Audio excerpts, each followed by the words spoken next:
Hi, welcome back. Today I am reviewing a really interesting product. It's the Fenty, their new tinted SPF, the Fenty Hydra Vizor Huez.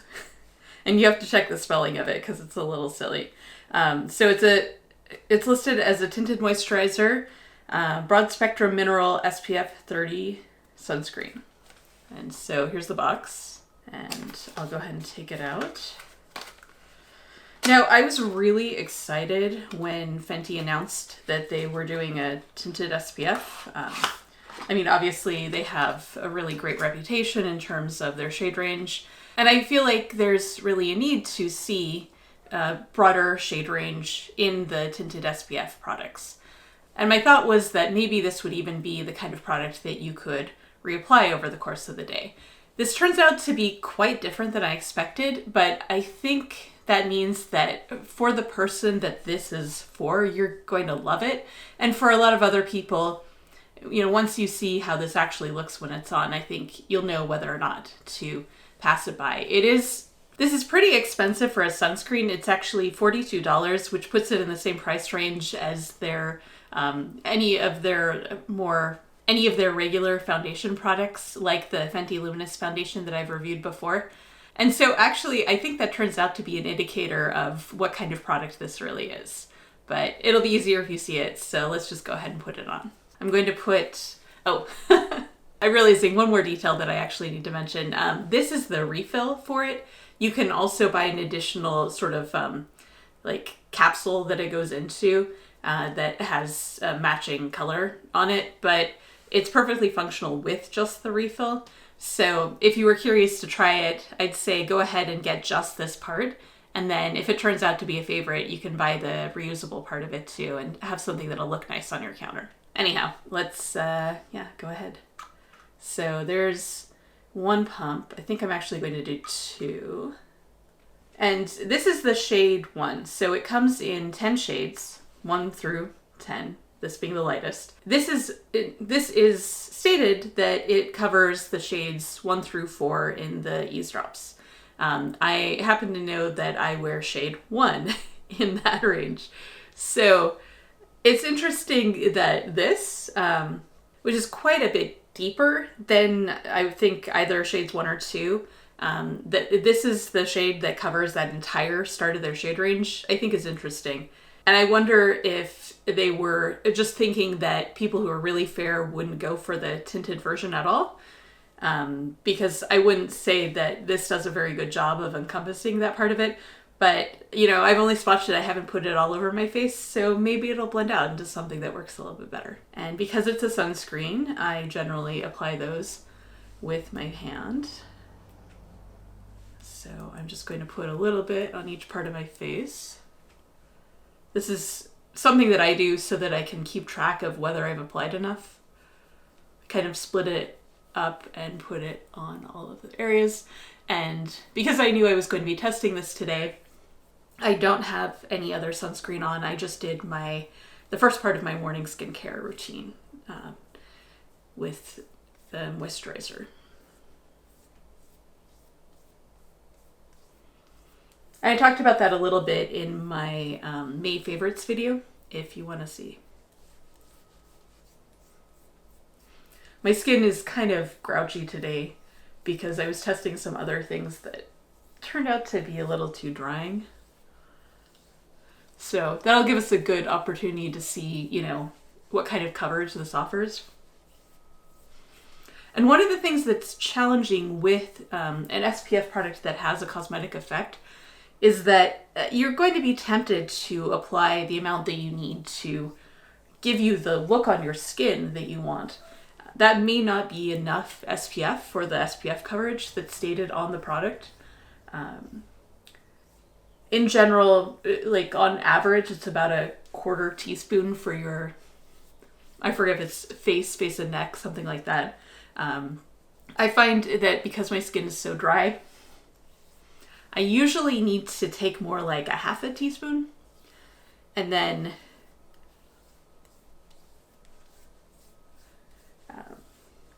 sometimes that ends up being enough that I can cover down to my chin, but That way I've got enough leeway to make sure that I have enough on. And since I do still have some on my hand, I'm going to go ahead and put it on my neck. Like that. And then, because I hate the feeling of greasy hands, I'm going to wash my hands off and I'll be right back. All right, now we can have a look at how this is wearing. So I don't think that the shade actually looks too terrible on me. I'll have to compare it later in daylight. Although it's really gray and rainy today. So in terms of color, it's not necessarily the easiest to tell. You know, it tends to kind of flatten things out.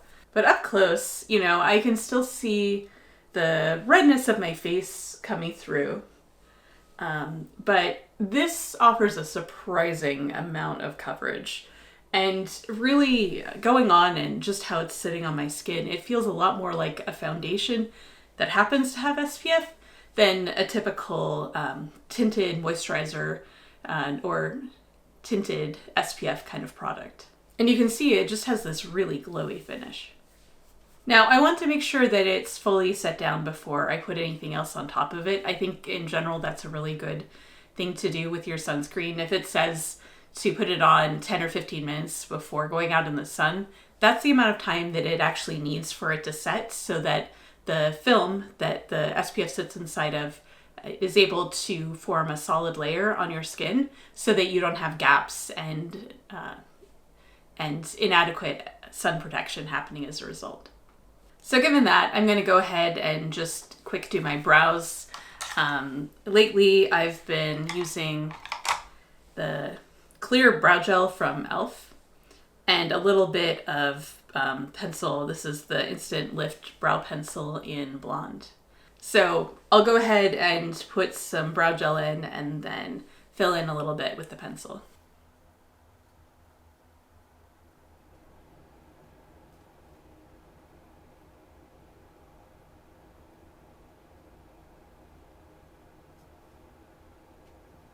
Just a little bit of something to give it more definition. This feels like it's at least not sticky to the touch, so I'm going to go ahead and put a little bit of bronzer on. I think I used this in a video before. This is the Saie Dew Glow bronzer. It's a little bit newer. I have it in the shade Salt, which is a cool toned brown. And I find that even though it's sheer, I can definitely overdo it. So I'm going to put some on a brush. This is the e.l.f. Ultimate Blending Brush. And then I'll use the back of my hand to even it out a little bit before I tap it on. So just dab some on. And just put a little bit on the cheeks here for some definition. One thing I've been noticing is that it does sometimes turn a little bit patchy. And it's hard to know with that, like, you know, is it the combination of things that you have on or something about the product specifically? Because, I mean, especially when you're playing with like a liquid or a cream, you know, bronzer or blush, it's just going to wear differently depending on what else you have going on. It does have this really interesting sort of gel texture to it.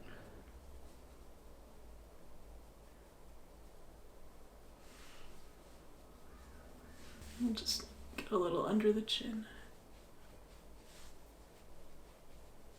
And I find with lighter coverage kind of complexion product, I don't want to put anything too opaque into the mix at this point, because then it really is going to look like just a stripe on my skin as opposed to you know, blending into the other makeup a little bit more naturally. I think it's important to keep things at a like relatively same opacity as you're combining them. And then to go with that bronzer, I also picked up the Saie Dew Glow blush. I have this in the shade Sweetie, which I think is kind of a neutral bubblegum pink kind of shade, but let's have a look. So I'll put a little bit on my hand to swatch it. You can see that. It's a nice color. It's actually... It's not quite what I expected from the swatches, but I like it. And I'll apply it the same way that I did with the bronzer, just by putting some onto a brush, blending it out on my hand, and then tapping it on my face. And this is the liquid blush brush from e.l.f. I find with rosacea, when I have some of my natural color coming through, using a brighter color of blush really helps make the blush look like a distinct, not a conflicting thing, but something that is meant to be aesthetic as opposed to just a heightening of my own flush. And I find that I really like that, how that works for me.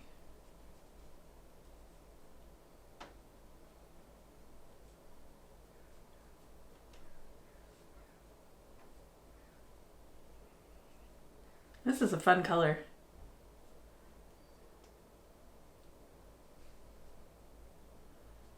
And a little definitely goes a long way, at least on me.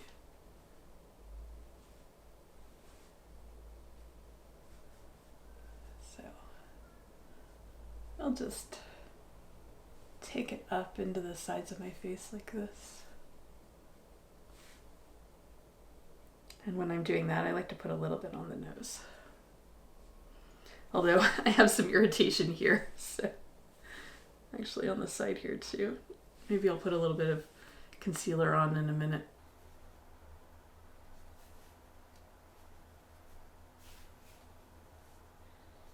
But yeah, just a nice rosy kind of blush. And again, that nice sheer, luminous kind of finish. All right, let's clean up the side of my nose and whatever is going on there. I've got the Jones Road face pencil in the shade 1. And I like that you really can just draw it on wherever you're trying to do a thing. Maybe put some on both sides just so that they match. And I didn't do any under eye concealer yet, so go and add a little bit here too. I usually just use my finger to blend it out. So I find that the warmth of the finger helps just really make it blend in better, kind of bring out the creaminess. Let's see, how's this going? Yeah, there's like a whole scaly dry patch there. Wonder if there's something else I reacted to recently.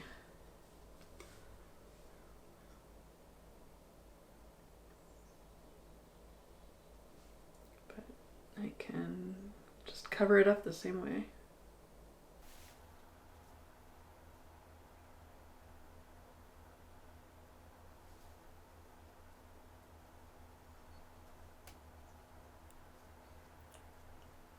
But yeah, this has a nice combination of being both fairly soft and creamy, but also, because it's a drier formula, you know, it gives it more staying power. Not perfectly covered, but that's an improvement. So that's a nice natural kind of look. There's a couple of other things I think I'll add today. In a previous video, I was playing with some eye makeup from About Face. I have these Shadowsticks in couple of shimmer shades. The darker blackish one is Dream Syndicate, and the lighter tone is Lotus Leaf. So I think in keeping with this luminous, summery kind of vibe, this one I think will be a nice little addition on the eyelid. And it's a cream stick. It also comes with a sharpener in the end so that you can bring it back into a point after you've been using it. And I think that's a nice feature to have on here.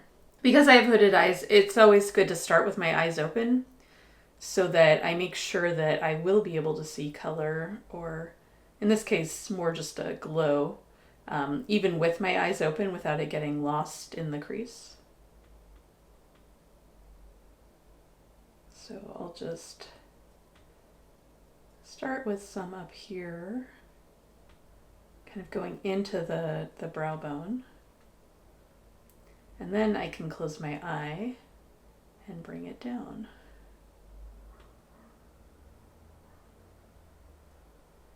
And I find that on my eyes, I really like to bring things sort of diagonally. So I'll aim for kind of a, see if I can, I don't know if this is going to work, but sort of think of like a angled line from here to the end of the brow bone, and then I'll just kind of round it out.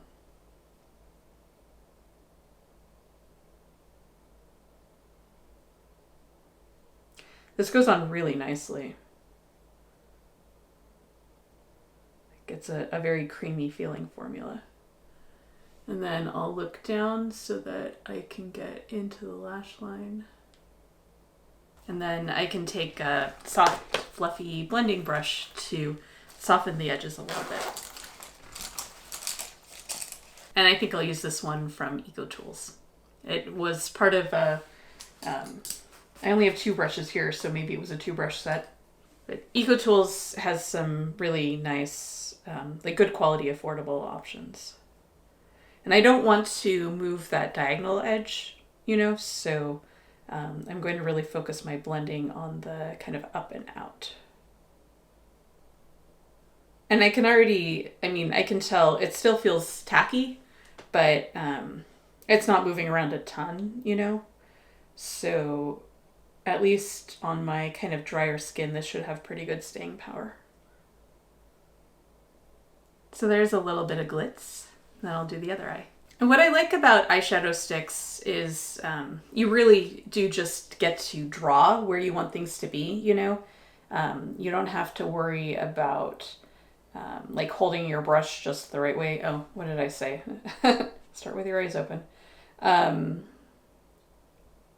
You know, you can really just draw it on, and if you don't like where it ended up, you can usually wipe it back off with like a Q-tip or something.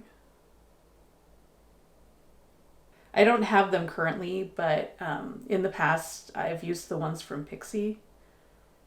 They're affordable and they come in, I forget, they've got like 5 or 6 shades, but they have a similar kind of pearly neutral.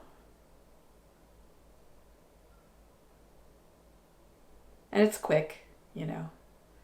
I'm taking a little bit more time just because I want to make sure that I have enough on, but if I really just needed to like do this and be done, I could probably end up in the right ballpark in terms of getting the color where I want it to be. And then same thing, I'll just blend out this outer edge a little. And last, I have a lip product also from About Face. It's this lovely bright pink clicky lip pen. Their version of it is, their version is called the Lip Color Butter, I guess. Cherry Pick Lip Color, Cherry Pick Lip Color Butter. There we go. It smells like cherry candy, which could be a pro or a con depending on how you feel like about fruit flavors in your makeup. And this is a softer formula than the NYX one that I've used a few times. This can get a little goopy. Not too bad, but it's just something to watch for if you don't like a blurry edge on your lip gloss lipstick, then this might be a little goopy for you. If you really want something that's going to just stay where you put it, I prefer the NYX. But for me, both of them have their uses.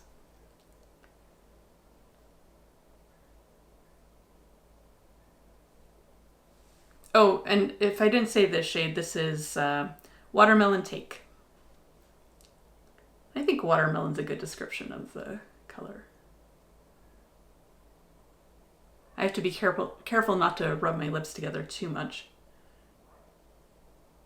because it will get like way outside the lip line. I don't mind it being a little bit messy though. I'll just use my finger to blend it a little bit on the... And that should help keep it in place too. So, because it's such a soft formula, obviously this isn't going to stay forever. But, you know, you can easily put this in your purse, your pocket, whatever, and put more on after it starts to wear off. I've been wearing it on and off the last couple of days, and I'm really enjoying this as a pop of summer color.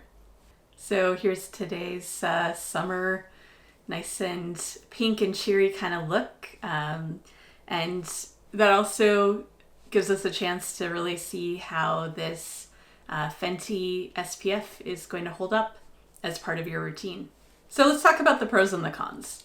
A pro is that, well, a potential pro is that if you want to wear this and not put foundation over it, for a lot of people, I think that's going to work just fine. You can see how much coverage that I got from it. You know, there's still a fair amount of stuff coming through. I could, if I wanted, do something like put some concealer on and then put this over the top, and I think that would work fine. And, you know, the right concealer formula, obviously, you could put it on top too. I just know that if you really want this luminous finish to stay, you wouldn't want to put like a high coverage matte kind of concealer over the top, because then it's going to make the things that you're covering really stand out. So I would say the way that it can fit into your routine is definitely a pro. The finish is a pro. If you find that one of those 10 shades suits you really well, then this might be a great choice, you know, for somebody who wants just a little bit more coverage, and it finds that a lot of the sort of tinted SPFs really don't meet your need in that respect.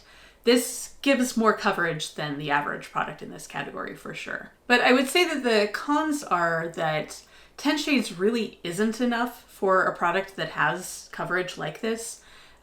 If it was a sheer formula, and with SPF, you never want to say sheer it out, right? Or mix it with something, because that will make the SPF less effective. So it would need to be something that had less coverage, unfortunately, for 10 shades to actually work as well as I think they were hoping it to. The way this is, I would like to see them double it. I think that that would make it a product that I could recommend a lot more easily, and something where I would feel more confident that I personally will have a shade that works for me. I have seen, most of the reviews that I've seen when I've been looking for this have been from darker skinned creators.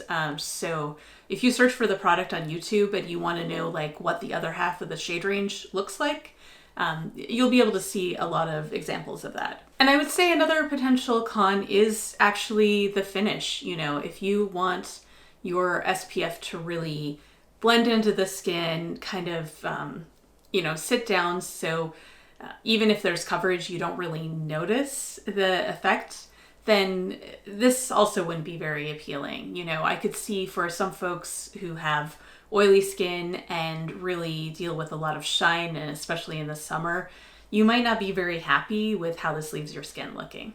And they do, as per typical sunscreen instructions, tell you to go ahead and reapply it every 2 hours.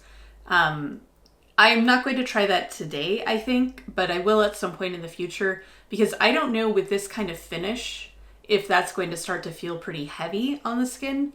That would be my worry, you know, and, you know, with makeup on top of it, obviously you're going to be dampening some of the effect of the makeup. But I think that's where sticking to liquid and cream products is going to probably work the best, because then you won't get the cakiness that can come from layering, you know, multiple amounts of like powder and cream and liquid on top of each other. That can be an issue. But it's possible for some skin types that reapplying this might work out just fine. So I'll let you know if I test it. On the whole, I'm impressed. You know, I think for the price, this really has to deliver a very high-performing product for me to feel like it's worth spending that much. And I think aside from the shade range, they did a pretty good job. So it's definitely not for everyone, but if after watching this you see, you know, that the use case and the type of finish and coverage and all of that sounds good for you, I suggest that you could check it out. You know, there's plenty of other things out there. You know, obviously you can find an SPF you really like and then put a light foundation on top of it, and that's totally fine. But for folks that want to simplify their routine and you can afford the $42 to try it, it's worth having a look. And for the Saie blush, you know, I think my feeling about it is pretty similar to the bronzer, which is that I do like the finish and the luminousness of it. I'm just not sure in terms of how the color goes on, if this is going to really be suiting my preference for a liquid blush product. Helps if I hold up the right one. You know, but that's where more experimentation will tell me what I need to know. So I think that hits the main points. Hopefully this was useful to you in terms of figuring out if this is a product you should be looking at, or, you know, if you were wondering whether or not to give it a try and want to see the experience from somebody who has very dry skin and how it fits on their skin. And in terms of coverage with rosacea, you know, then I'm hoping this will be helpful. And I think I didn't really introduce myself at the start, so let's come back to that. I'm Audrey, and I review makeup and skincare, specifically talking about how it works with my very dry skin and rosacea issues. If you find that useful, if you liked this review, then I hope you'll subscribe, because there's going to be more of that to come for sure. And also, I put a poll on the community tab with some various things that I'm thinking about doing in upcoming videos. I'd love to have you give me some feedback there about what topics that would be most helpful to you. There were a couple of votes for easy eye makeup looks, so I'm going to try to incorporate that into more videos.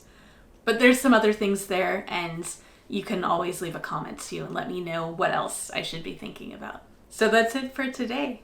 Thanks so much for hanging out with me. I hope this was helpful, or at least a nice, relaxing way to spend some time.